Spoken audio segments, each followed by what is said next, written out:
За би Brisbane-ээс Phuket рүү аяллаар явах гэж байна. Тэгэхдээ Сингапураар дамжаад явна. Сингапур дээр өглөө 5-д буугаад орой 6-аас цаашаа нисэх юм бэлээ. Тийм болохоор трансфер хийх 13 цагтаа багтаагаад Сингапураар жоохон явъя гэж шийдсэн. Тэгээд таагуур юу үзэх үгээд баахан гуглсэн чинь заавал очиж үзэх ёстой газрууд гээд тэдэн газар байсан. Жишээ нь Gardens by the Bay, Haji Lane, Chinatown, Marina Bay, тэгээ Marina Bay-ийн дээр байдаг Observation Deck, Botanic Gardens, Universal Studios гэх мэт хэд хэдэн газрууд байд юм билээ. Би зөвхөн төв хаваар нь үзэх боломжтой газруудыг нь сонгож аваад 13 цагт нийт 5 газар үзсэн. Хамгийн ихний үзэх газар болох Gardens by the Bay гээд газар дээр ирсэн байна. Уг нь Google Map дээрээс харахад өглөө 5 нээдэг гэхээр нь нээлттэй байх юм болов гэж бодоод хамгийн түрүүнд ийшээ ирсэн. Тэгсэн чинь зөвхөн алхдаг зам талбай л нээлттэйгээс биш дотор нь байдаг үзүүрүүд нь бол 9 цаг, зарим нь 10-аас нэгддэг юм билээ. Тэгээд энэ хаваараа баахан алхаж энэ газартай танилцсан. Тэгээд алхаад явж исэн чи өөдөөс ирж байгаа нэг ах бүр яг л миний зургийг дараад байгаа юм шиг надад санагдаад. Тэгээд ойр орчимд яг ямар нэгэн байгаан болов гэд эргээд харсан чинь ард яг ийм том гүрвэл явж исэн. Тэгээд энэ гүрвэлний зургийг дарж исэн юм билээ. Энийг баахан гайхаж зургийг нь авчаад эргээд шараад цаашаа алхсан чи шууд дахиад нэг том гүрвэл явж идэ. Тэр нь болохоор энэс арай жижигхэн байсан.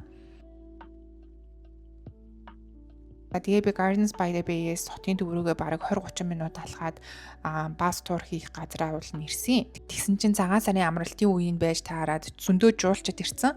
Тэгээд миний аяллын плед нь бүр өглөөний ээлжийнх нь бүх тасалбар нь дууссан байсан. За тэгээд би энэчнээс ойрхон юу үзэж болохоор байна гэд хотын төвөөсөө газруудыг хараад үзсэн чинь хамгийн ойрхон тэгээд үзэж болох боломжтой газар нь юу вэ гэхээр Kampong Glam гэд дүүрэгт байдаг Haji Lane гэд газар байсан. Тэр нь тийшээ шууд автобусанд суугаад явсан. Очисон чинь баахан жуулчд ирсэн. Зургаадаа харуулад байж исэн. Дөнгөж өглөөний 9 цаг болж байхад хүртэл нэлээд олон хүнтэй болцсон байсан.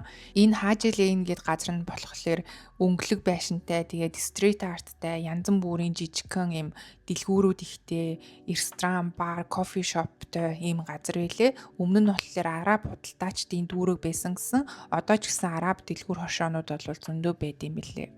Энэ гудамжинд Arabica гэдэг алдартай кофений сүлжээний нэг салбар нь байт юм билээ. Би эндээс нэг кофе тэгээд almond croissantтай авч идчихэд дараачийн газар руугаа явсан. Яг хотын төвийн том өндөр офисын барилгуудын хэсгээр нь алхсан чинь бүх офис нь баг үүдэндээ нэг иймэрдүү янз бүрийн гоё загвартай хөшөөтэй, уран баримлалтай байдаг юм билээ.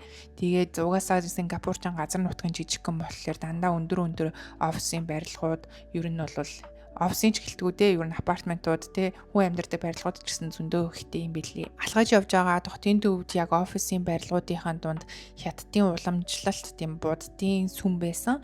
Энэ сүмээр орж 3 ширхэг юм хүж асаасан. 3 хүж асаахын одоо утга учир нь юу юм бэ гэхээр бурхад сургаал тэгээд сүмийн хамт олонд хүндэтгэл үзүүлж байгаа гэсэн утга санааг илэрхийлдэг юм билээ.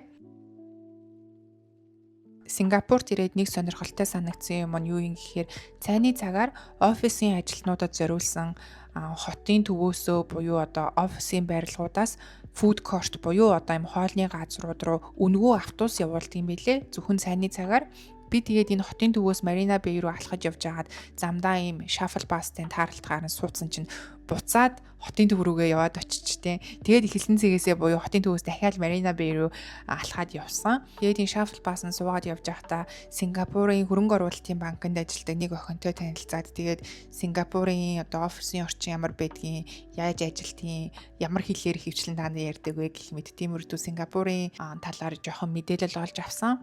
Marina Bay-ийн дээр байдаг Observation Deck буюу Сингапурыг дээрээс харах боломжтой юм газар гэдэм билээ.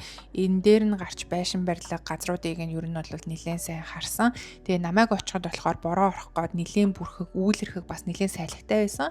Marina Bay-ийн дээрээс Сингапурыг харахад бол үнэхээр гоё харагддаг юм билээ. Ялангуяа урд зүг рүү буюу одоо энэ сувгийн хэсэг нь бүр гоё харагддаг.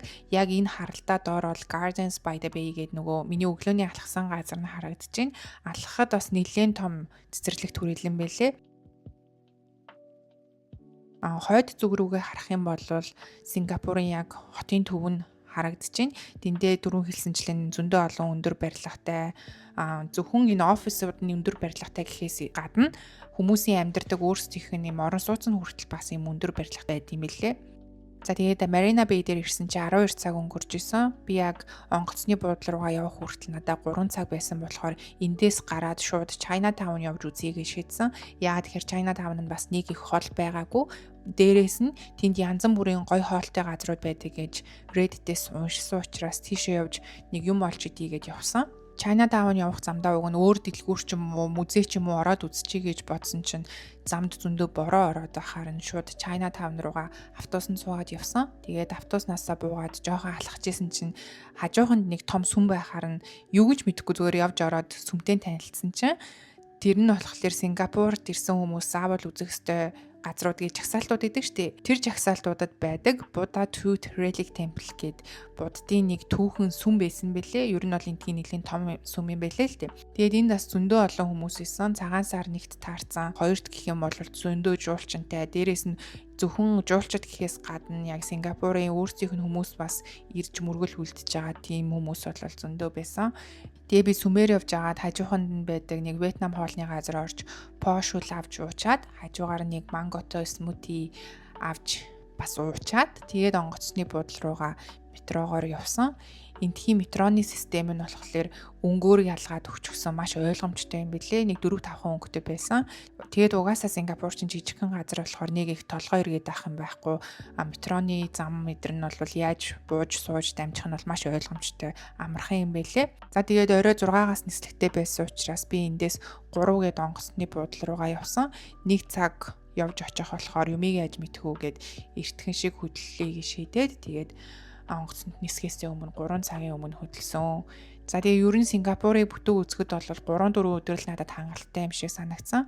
Би угаасаа Universal Studio гэх мэт тийм тоглоомтой, роллер костертэй юмд айгүй дургу. Тийм учраас надад тийшээ очиж нэг өдрийг зарцуулах шаардлагагүй санагдсан учраас миний хувьд бол Сингапурыг үзэхэд 3 өдөр бол хангалттай юм байна гэж бол бодогдлоо. За тэгээ миний Сингапурт өнгөрүүлсэн 13 цаг нэг иймэрхүү байла. Хамт байсан баярлалаа.